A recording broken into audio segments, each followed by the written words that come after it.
Magandang araw mga bata. Narito muli ang inyong guro, si Teacher Michelle. Ngayon ay pag-aaralan natin ang kasarian ng pangalan. May 4 na kasarian ng pangalan.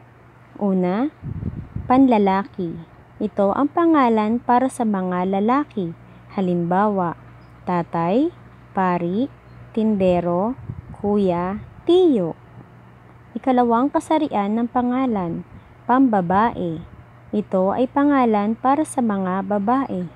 Halimbawa, nanay, madre, tindera, ate, tiya.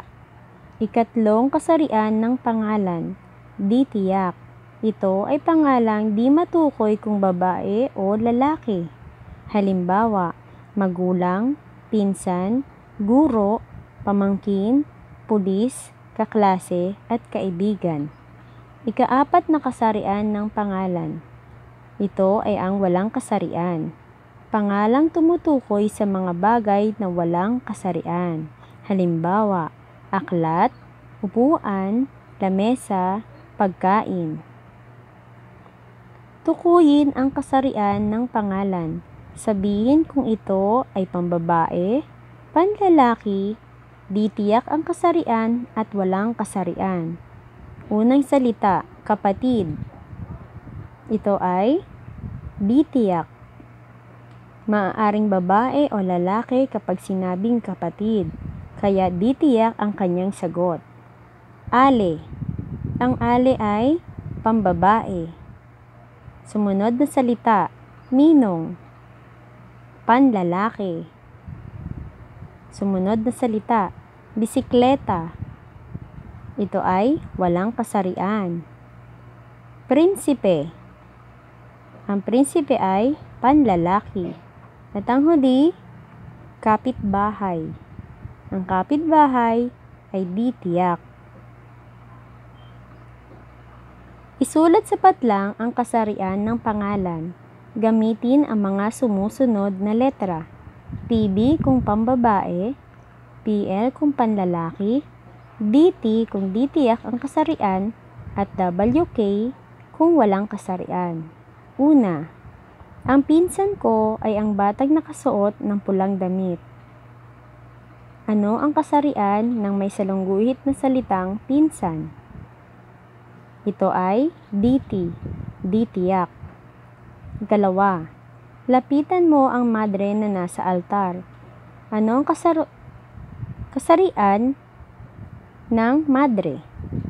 PB o pambabae. Ikatlo, si Father Reyes ang pari sa aming parokya. Ano ang kasarian ng pari? PL o panlalaki. Ika-4, ano ang kulay ng bag ni Matt? Anong kasarian ang may sanungguhit na bag?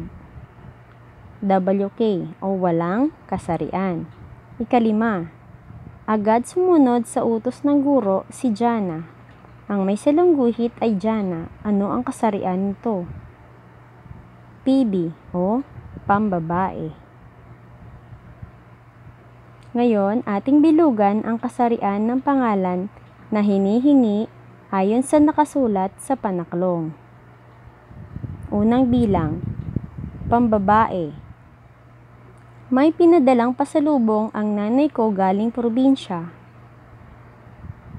Alin sa mga salita ang pambabae? Tama, nanay. Ikalawa, walang kasarian. Ang bagong mesa ay dinala sa bahay. Alin sa mga salita ang walang kasarian? Tama, mesa. Ikatlo, dinagdagan ng tindero ang binili niyang gulay.